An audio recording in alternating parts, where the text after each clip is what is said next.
Hello dear student, welcome to Pulak sir math class. আজকে আমরা class 12-এর অন্যতম একটা গুরুত্বপূর্ণ চ্যাপ্টার অনির্দিষ্ট সমাকলন বা ইনডেফিনাইট ইন্টিগ্রাল এই চ্যাপ্টারটা নিয়ে তোমাদের সামনে আলোচনা করব। প্রথমে ইনডেফিনাইট ইন্টিগ্রাল জিনিসটা কি, কোথা থেকে এসছে আমরা দেখব। দেখো, ইনডেফিনাইট ইন্টিগ্রাল হলো আমরা ধরো কোনো জিনিসের ডেরিভেটিভ করেছি d/dx অফ এক্স স্কোয়ার। ছোট্ট একটা এক্সাম্পলের মাধ্যম দিয়ে বোঝাতে চাইছি, ঠিক আছে? তোমরা বুঝতে পারবে, আশা করছি ধৈর্য ধরে দেখো, বুঝতে পারবে। এটা কত হবে? ডেরিভেটিভ করলে কত পাবো? 2x না, হ্যাঁ কি না? এটা 2x পাবো। তো এবার আমরা যদি ডেরিভেটিভ থেকে, এই যে ডেরিভেটিভ কাকে করি? ফাংশানকে করি না। ফাংশানকে আমরা কি করি? ডেরিভেটিভ করি। ডেরিভেটিভ করে আমরা সেখান থেকে একটা কি পাই? কোনো একটা কিছু ভ্যালু পাই, ঠিক আছে?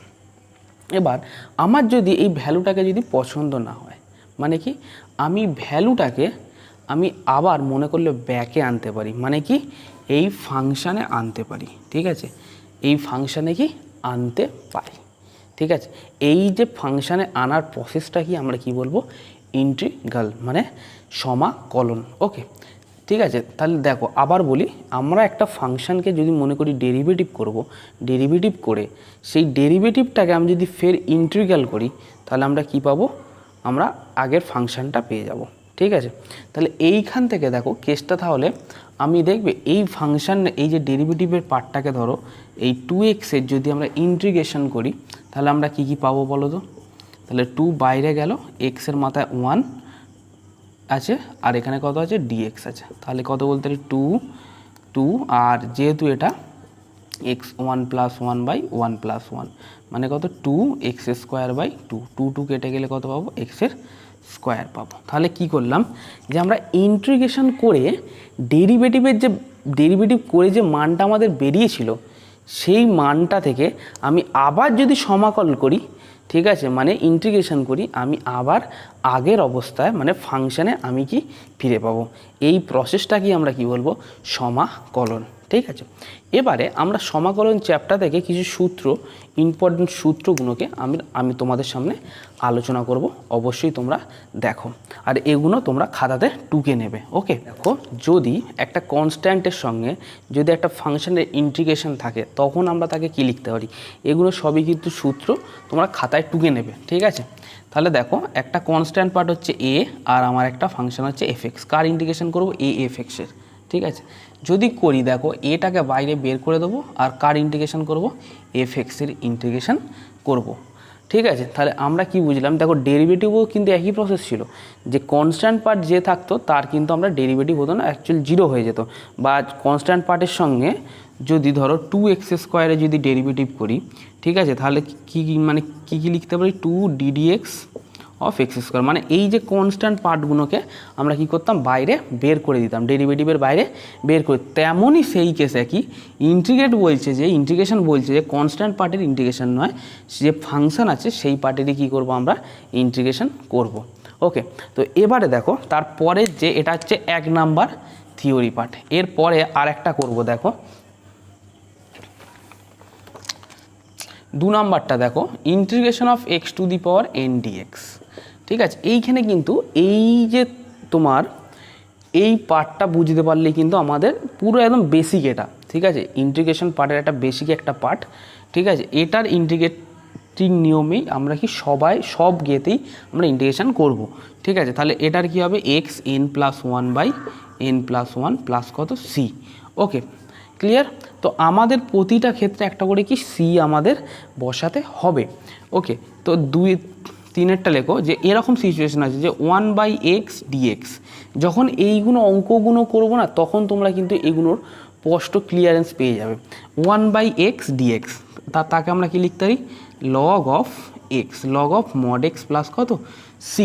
আমি যদি বলি যে এই যে পার্টটা, এর একটা উদাহরণ দিচ্ছি, দেখো সেকেন্ডেরটা, ধরো এক্সের মাথায় 2/3 আছে, ইন্টিগ্রেশন অফ dx, তার আমরা কি করতে পারি? তাহলে এখানে n আছে, তাহলে ইন্টিগ্রেট করলে কত হবে? n + 1 মানে 2/3 + 1 ডিভাইডেড বাই কত? 2/3 + 1।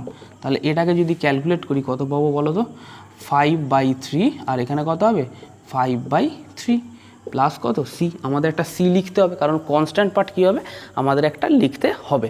ঠিক আছে, তো এইখান থেকে বুঝতে পারো যে এইসবের ক্ষেত্রে আমরা কি এই সূত্রটা আমরা ইউজ করতে পারবো। ক্লিয়ার। এবারে আমরা 4 দাগের সূত্রটা দেখব, integration of e to the power x dx.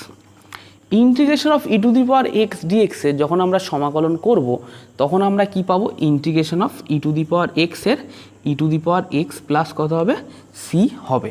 ঠিক আছে, তাহলে ই টু দি পাওয়ার এক্সের ইন্টিগ্রেশন ই টু দি পাওয়ার এক্সই হয়।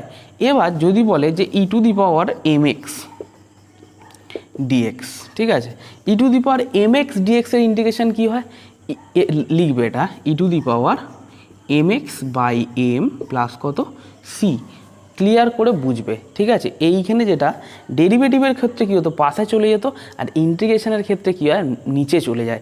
এই এমটা কী হয় পাশে চলে যেত ডেরিভেটিভের ক্ষেত্রে, ইন্টিগ্রেশনের ক্ষেত্রে কী হয় নিচে চলে যায়। এটাই হচ্ছে আরও একটা ডিফারেন্স। 6টা দেখো, যদি এ টু দি পাওয়ার এক্স থাকে, বুঝবে কেসটা, হ্যাঁ, এ টু দি পাওয়ার এক্স থাকলে বলো তো a to the power x dx, ঠিক আছে, থাকলে আমরা কি কি করতে পারি দেখো, এ to the power O x ওপরে লিখব আর লগ বেসি আর কত হবে এ। ঠিক আছে, এগুলো কিন্তু সব সূত্র, আর প্লাস কত সি।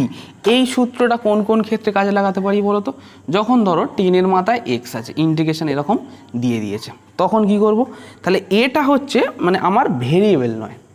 ঠিক আছে, এই ভেরিয়েবলের যদি কোনো নাম্বারের ওপর যদি কোনো এক্স থাকে, ঠিক আছে, ভেরিয়েবল থাকে, তখন কি করব সেটা এই সূত্রে। তাহলে কত হবে বলো, 10x divided by log of, ঠিক আছে, 10 প্লাস কত সি। এইটা একটা কি আমার অঙ্ক হয়ে গেল। তো এই রকমভাবে সূত্র অনুযায়ী অঙ্কগুলো তোমাদের দেখাবো। দেখো ওপরে করছি, দেখো এবারে ধরো এইটারই যদি বলে a to the power m x dx, ঠিক আছে, তাহলে a to the power m x ডিএক্সের ক্ষেত্রে কী হবে বলো তো, কিচ্ছু নয়, তাহলে কত হবে এ টু দি পাওয়ার এক্স যেমন, তাহলে এখানে এ টু দি পাওয়ার এম এক্সও তেমন বসে যাবে। ঠিক আছে, এই যে এম এর পাওয়ার ডেরিভেটিভ বলে কোথায় বসে পাশে বসে, কিন্তু এর ক্ষেত্রে কী হবে নিচে চলে যাবে। কেন, কারণ আমি বলেছি যে ইন্টিগ্রেশনের ক্ষেত্রে যে পাওয়ারের সঙ্গে যে কনস্ট্যান্ট পার্টগুলো থাকে ভেরিয়েবলের সঙ্গে, সেগুলো কোথায় চলে যায় নিচে চলে যায়।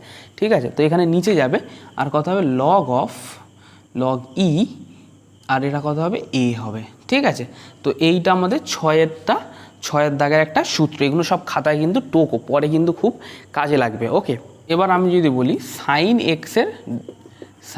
এক্স ডিএক্স, সাইন এক্সের ডেরিভেটিভ দেখো বুঝবে, সাইন এক্সের ডেরিভেটিভকে কস এক্স। ঠিক আছে, তাহলে কস এক্সকে আমি যদি দেখো, তাহলে সাইন এক্সের ইন্টিগ্রেশন কী হবে বলো তো, minus of cos x plus c. মানে কি, সাইন এক্স, আমরা সাইন এক্স কোথা থেকে পাচ্ছি, কস এক্সের ডেরিভেটিভ করলে, দেখো ডিডিএক্স অফ কস এক্স করলে কত হয় মাইনাস অফ সাইন এক্স। ঠিক আছে, তাহলে এবার যদি সাইন এক্সের ইন্টিগ্রেশন করি কী হবে, আমাকে ফের কস এক্সে আসতে হবে, তাহলে সাইন এক্সের ইন্টিগ্রেশন যদি করি দেখো মাইনাস অফ কত বলো, মাইনাস কস এক্স, তাহলে আমি কোথায় চলে আসলাম প্লাস কস এক্স। তাহলে আমি এতটুকু বুঝতে পারছি যে বিপরীত প্রক্রিয়াতে আমি আলটিমেটলি কোথায় আসছি, আবার সেই একই জায়গাতেই ফিরে আসছি, ব্যাপারগুলো বুঝবে। ঠিক আছে, তাহলে কস এক্স তার যদি ডেরিভেটিভ করি কী হবে সাইন এক্স পাবো, সাইন এক্সের ইন্টিগ্রেশন করলে কত মাইনাস কস এক্স, তবে কী হচ্ছে আগের ফাংশনটা এসে যাচ্ছে। ঠিক আছে, তাহলে এখান থেকে আমরা বুঝতে পারছি যে সমাকলন হচ্ছে ডেরিভেটিভের কি বিপরীত একটা। ঠিক আছে, বিপরীত একটা পার্ট। সিমিলারলি আমি যদি বলি দেখো 7টা দেখো, integration of sine m x dx. ঠিক আছে, আমি দেখো আগে বলেছিলাম যে এর ক্ষেত্রে কী হয় প্রতিটা নিচে নেমে যায়, তাহলে এই এমটা কোথায় নামবে নিচে নামবে, আর সাইন এক্সের কত minus cos m x plus কত সি, এইখানে একটা সি দিয়ে দাও। ঠিক আছে, এবার আমরা কোনটা করব 8এরটা। ঠিক আছে, 8এরটা কি কস এক্স ডিএক্স, কস এক্সের ইন্টিগ্রেশন কী হবে সাইন এক্স প্লাস সি। তেমনই আমরা যদি করি দেখো কস এম এক্স কত হবে বলো, কস এম এক্স ডিএক্স, তাহলে কত হবে sine m x by m plus কত সি। এবারে 10এরটা করব, দেখো যদি বলে সেক স্কোয়ার এক্স, ঠিক আছে, কত হবে বলো সেক স্কোয়ার এক্স ডিএক্স, আমরা কত লিখি ট্যান এক্স, ঠিক আছে, প্লাস কত সি। দেখো ট্যান এক্সের আমরা যখন ডেরিভেটিভ করতাম কী করতাম সেক স্কোয়ার এক্স পেতাম না, তেমনই তাহলে সেক স্কোয়ার এক্সের ইন্টিগ্রেশন করলে কত পাবো, tan x পাবো। এই সেম একই কেস, একই লজিক, ঠিক আছে। এবারে আমরা 11টা দেখো, এই সেক স্কোয়ার mx dx, তাহলে কত হবে tan mx বাই কত m প্লাস কত c। দেখো এবারে এটা সেক হয়ে গেল, এবার আমরা করব cosec. Cosec square x, cosec square x কি মাইনাস কট এক্স প্লাস কত সি। সিমিলারলি আমি যদি বলি কোসেক স্কোয়ার এম এক্স কত হবে বলো, minus cot of m x by m plus কত সি। এবার দেখো 14টা দেখো, integration of sec x tan x, ঠিক আছে। আমরা যদি করি দেখো এগুলো সব ডিএক্স দেবে, হ্যাঁ সেক এক্স ট্যান এক্স কী মানে কী হবে বলো, সেক এক্স প্লাস কত সি। আমরা যদি সেক এক্সের ডেরিভেটিভ করি কী পাই, সেক এক্স ট্যান এক্স পাই, তাহলে আবার সেক এক্স ট্যান এক্সের ইন্টিগ্রেশন করলে কী হবে, আবার আগের অবস্থায় ফিরে যাবে। এবারে দেখো এক্স ভি, ঠিক আছে, sec m x dot tan m x dx, তাহলে কত হবে বলো, এটা কত হবে sec of m x by m plus কত সি। এর পরেরটা দেখো, এবার আমরা কি করব cosec x cot x dx, তাহলে কি হবে কোসেক এক্স হবে কোসেক এক্স প্লাস সি, তার আগে একটা কী হবে মাইনাস হবে, কারণ কোসেক এক্সের ডেরিভেটিভ কী হয় minus of caught cosec x cot x, ঠিক আছে, সেই কারণে কী হলো একটা মাইনাস হয়ে গেল। আর এটা এক্স বি ডবল আই কী হবে, এই সেম একই জিনিস, cosec m x into cot m x dx equals to কত হবে বলো, ইকুয়ালস টু কত হবে cosec m x by m plus কত সি, তার একটা কী হবে মাইনাস হবে। তো আমাদের প্রায় এতটুকু আমরা প্রায় প্রতিটা সূত্রই করে নিলাম। এবারে আমরা অনির্দিষ্ট সমাকলনের 8 দাগের অঙ্ক থেকে শিখব। 8 দাগের অঙ্কগুলো কিভাবে হয় দেখো, বলেছে দেখো dy by dx equals to 3x² plus 2। দেখো dy by dx equals to কত 3x² প্লাস 2, ঠিক আছে। একে আমাদের কি করতে হবে সমাকলন করতে হবে। তাহলে আগে আমি এটাকে ভেঙে নিই, দেখো dy equals to 3x² plus 2, আর এটা কত হবে dx। এই যে dx এর পার্টটা আমি কী করলাম এই দিকে পাঠিয়ে দিলাম, ঠিক আছে। এবারে লিখবে সমাকলন করে পাই, সমাকলন করে পাই, ঠিক আছে ওকে। আর যারা ইংলিশে পড়ো, ইংলিশ ভার্সান নিয়ে পড়ছো, ইন্টিগ্রেশন বলে লিখে দেবে, ঠিক আছে। তাহলে এখানে dy equals to integration 3x² এটা, ঠিক আছে। তাহলে dy এর ইন্টিগ্রেশন কী হয় বলো তো, এইগুলো কিন্তু ম্যাটার করে। দেখো ইন্টিগ্রেশন অফ ডিএক্স কত হবে x, ইন্টিগ্রেশন অফ dy কত হবে y হবে, ঠিক আছে। তাহলে ইন্টিগ্রেশন অফ dy কত হবে y। আমি এইগুলোকে ব্রেক করতে পারি, মানে কি দেখো দেখবে 3x² dx integration of 2 dx, okay. তাহলে এটা কত হবে y ইকুয়ালস টু, দেখো কনস্ট্যান্ট পার্ট প্রথমেই বলেছিলাম a f(x), তার ক্ষেত্রে কী হয় a ইন্টিগ্রেশন অফ f(x), হ্যাঁ কি না। তাহলে 3টাকে বাইরে বের করে দাও x² dx, ঠিক আছে, কারণ এটা এখানে কনস্ট্যান্ট ছিল বলে, ঠিক আছে, তাকে আমি কি করেছিলাম পরের স্টেপে বাইরে বের করে দিয়েছিলাম। তো সেম কেস এখানে 3টা কনস্ট্যান্ট পার্ট, ঠিক আছে, তাহলে x²টাকে রাখবো, 3টাকে কি ইন্টিগ্রেশনের বাইরে বের করে দেবো, প্লাস 2 ও সেম কেস 2 dx, ওকে। তাহলে এটাকে কি লিখতে পারি 3x, এবার xn ইন্টিগ্রেশন অফ xn কী ছিল xn plus 1 by n plus 1 plus c, মানে n plus 1 by n plus 1, তাহলে এখানে কত হবে 2 প্লাস 1 বাই 2 প্লাস 1 আর প্লাস 2। দেখো এখানে dx এর ইন্টিগ্রেশন কী হয় x হয়, তাহলে 2x প্লাস কি সি। যখন ইন্টিগ্রেশনটা করব যখন ইন্টিগ্রেশন চিহ্ন রাখবো না, ঠিক আছে, তখন কী হবে একটা সি দিয়ে দেবে, ঠিক আছে। এবার দেখো তাহলে 3x³ বাই কত 3 প্লাস 2x প্লাস কত সি, তাহলে এই 3 যদি কেটে যায় তাহলে আমরা বলতে পারি দেখো x³ প্লাস 2x প্লাস কত সি। তাহলে অতএব y ইকুয়ালস টু কত হবে x³ প্লাস 2x প্লাস কত সি, ওকে। 9 দাগের অঙ্কটা কি বলেছে দেখো, নয়ের দাগের অঙ্কটা কি বলেছে দেখো, বলেছে যে dy equals to ax plus b dx। ঠিক আছে, তাহলে আমি দুদিকে ইন্টিগ্রেশন চিহ্ন দিয়ে দেবো। তাহলে dy equals to integration of ax plus b dx। Okay, তাহলে এটা ইন্টিগ্রেট করলে কত হবে y, আমি আগেই লিখেছিলাম আবার লিখে দিই। ইন্টিগ্রেশন অফ dy কত হয় y, ইন্টিগ্রেশন অফ dx কত হয় x। Okay, equals to integration, এটাকে ভেঙে দেবো মানে কি ax dx প্লাস কত integration of b dx। Okay, clear.